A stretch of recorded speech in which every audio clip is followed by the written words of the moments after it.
ಇದೇ ಕ್ರೈಮ್ ಅಂದ್ರೆ ಕಾರ್ಯಕ್ರಮಕ್ಕೆ ಸ್ವಾಗತ. ನಾನು ಉಮರ್ ಫಾರೂಕ್.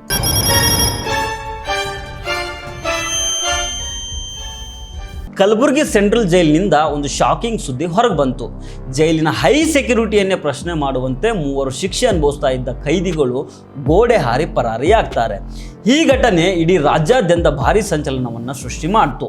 ಮಂಗಳವಾರ ಮುಂಜಾನೆ ಸುಮಾರು 3 ಗಂಟೆ ವೇಳೆಗೆ ಈ ಸಿನಿಮಾ ಸ್ಟೈಲ್ ಎಸ್ಕೇಪ್ ನಡೆದಿದೆ. ಜೈಲಿನ ಬ್ಯಾರಕ್ನ ಕಬ್ಬಿಣದ ಕಂಬಿಗಳನ್ನು ಕತ್ತರಿಸಿರುವ ಖೈದಿಗಳು ಸುಮಾರು 15ರಿಂದ 20 ಅಡಿ ಎತ್ತರದ ಕಾಂಪೌಂಡ್ ಗೋಡೆಯನ್ನೇ ದಾಟಿದ್ದಾರೆ. ಇದಕ್ಕಾಗಿ ಅವರು ಟವೆಲ್ ಮತ್ತು ಹಾಸಿಗೆಗಳನ್ನು ಬಳಸ್ಕೊಂಡಿದ್ದಾರೆ ಅಂತ ಹೇಳಲಾಗ್ತಾ ಇದೆ. ಜೈಲಿನ ಹೊರಗಡೆ ಇವರನ್ನು ಕರೆದೊಯ್ಯೋದಕ್ಕೆ ಮೊದಲೇ ಒಂದು ಕಾರು ರೆಡಿಯಾಗಿತ್ತು ಅನ್ನೋ ಬಲವಾದ ಶಂಕೆ ಕೂಡ ವ್ಯಕ್ತ ಆಗಿದೆ. ಹೀಗೆ ಜೈಲಿನಿಂದ ಎಸ್ಕೇಪ್ ಆದವರನ್ನ ಮಸ್ತಾನು, ಸಂತೋಷ್ ಮತ್ತು ಸಾಗರ್ ಅಂತ ಗುರುತಿಸಲಾಗಿದೆ. ಇವರು ಬೀದರ್ ಜಿಲ್ಲೆಯ ಕೊಲೆ ಕೇಸ್ನಲ್ಲಿ ಶಿಕ್ಷೆಗೆ ಒಳಗಾಗಿ ಈ ಕಾರಾಗೃಹದಲ್ಲಿದ್ದರು. ಇಷ್ಟೆಲ್ಲ ಸಿದ್ಧತೆ ಜೈಲಿನೊಳಗೆ ನಡೀತಾ ಇದ್ರು ಸಿಬ್ಬಂದಿಗೆ ಗೊತ್ತಾಗಿಲ್ಲ ಅಂದ್ರೆ ಭದ್ರತೆಯಲ್ಲಿ ದೊಡ್ಡ ಲೋಪ ಆಗಿರೋದಂತೂ ಗ್ಯಾರಂಟಿ ಅಂತ ಸಾರ್ವಜನಿಕರು ಮಾತಾಡ್ಕೊಳ್ತಾ ಇದ್ದಾರೆ. ಈ ಘಟನೆ ಬಗ್ಗೆ ಫರ್ತಾಬಾದ್ ಪೊಲೀಸ್ ಠಾಣೆಯಲ್ಲಿ ಕೇಸ್ ದಾಖಲಾಗಿದೆ. ಈ ವಿಷಯ ತಿಳಿತಾ ಇದ್ದಂಗೆನೆ ಕಲಬುರಗಿ ನಗರದ ಪೊಲೀಸ್ ಆಯುಕ್ತ ಡಾಕ್ಟರ್ ಶರಣಪ್ಪ ನೇತೃತ್ವದ ಟೀಮು ಜೈಲಿಗೆ ಭೇಟಿ ನೀಡಿ ಪರಿಶೀಲನೆ ನಡೆಸಿದೆ.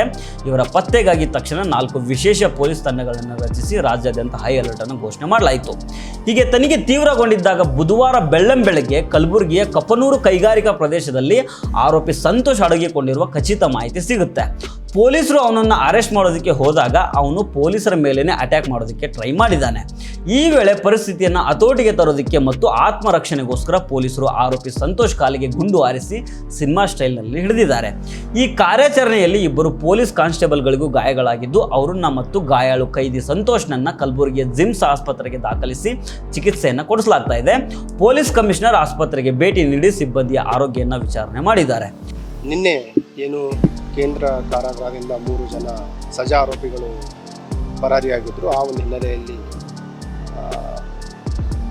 ಜೈಲಿನ ಅಧಿಕಾರಿಗಳು ನೀಡಿದ ದೂರಿನ ಮೇರೆಗೆ ಫರ್ತಾಬಾದಲ್ಲಿ ಒಂದು ಪ್ರಕರಣ ದಾಖಲಾಗಿದೆ. ಕ್ರೈಮ್ ನಂಬರ್ 74/2026 PNS ಕಾಯ್ದೆಯಡಿ ಪ್ರಕರಣ ದಾಖಲಾಗಿತ್ತು. ಆ ಒಂದು ಪರಾರಿಯಾದ ನಂತರ ಇಮಿಡಿಯೇಟ್ನಾಗೆಲ್ಲ ಸ್ಥಳಕ್ಕೆ ಪರಿಶೀಲನೆ ಮಾಡಿ ವಿಶೇಷ ತಂಡಗಳನ್ನು ಮಾಡಿದ್ವಿ ನಗರ ಪೊಲೀಸ್ ವತಿಯಿಂದ.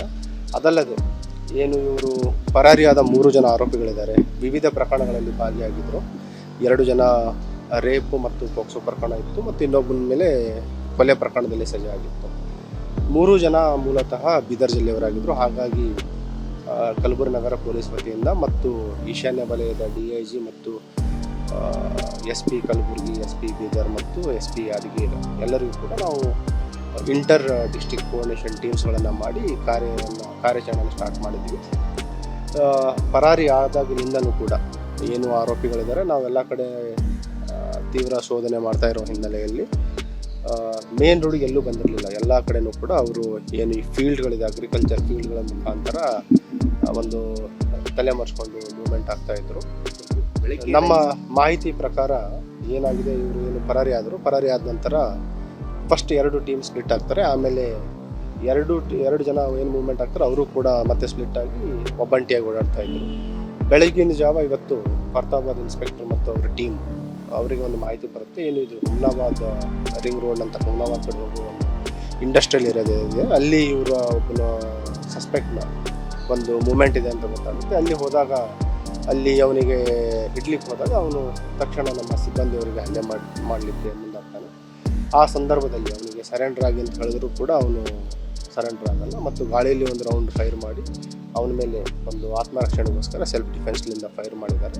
ಅವನ ಬಲಗಾಲಿಗೆ ಗಾಯ ಆಗಿದೆ. ನಮ್ಮ ಏನು ಇಂಜೂರ್ಡ್ ಸ್ಟಾಫ್ ಇದ್ದಾರೆ, ಕಲ್ಯಾಣಿ ಮತ್ತು ಪ್ರಕಾಶ್ ಅಂತ 2 ಸ್ಟಾಫ್ ಇದ್ದಾರೆ. ಇಬ್ಬರನ್ನು ಕೂಡ ನಾವು ಇಲ್ಲಿ ಆಸ್ಪತ್ರೆಗೆ ಚಿಕಿತ್ಸೆಗೋಸ್ಕರ ಶಿಫ್ಟ್ ಮಾಡಿದ್ದೀವಿ. ಇಂಜೂರ್ಡ್ ನಮ್ಮ ಪೊಲೀಸ್ ಸಿಬ್ಬಂದಿಯವರು ಕೂಡ ಮತ್ತು ಏನು ಇವನು ತಲೆಮರೆಸ್ಕೊಂಡಿದ್ದ ಆರೋಪಿ ಸಜಾ ಕೈದಿದ್ದಾನೆ ಸಂತೋಷ್ ಬಸಪ್ಪ ಮೇತ್ರೆ ಅಂತ 28 ವರ್ಷ, ಬೇಸಿಕಲಿ ಬೀದರ್ ಜಿಲ್ಲೆಯ ಸಂತಪುರ್ ಪೊಲೀಸ್ ಸ್ಟೇಷನ್ನ ಆರೋಪಿಯಾಗಿದ್ದಾನೆ.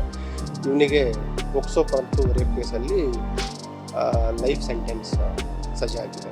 ಅವನು 2025ರಿಂದ ಇಲ್ಲಿ ಸೆಂಟ್ರಲ್ ಪ್ರಿಸನ್ಗೆ ಶಿಫ್ಟ್ ಮಾಡಿತ್ತು.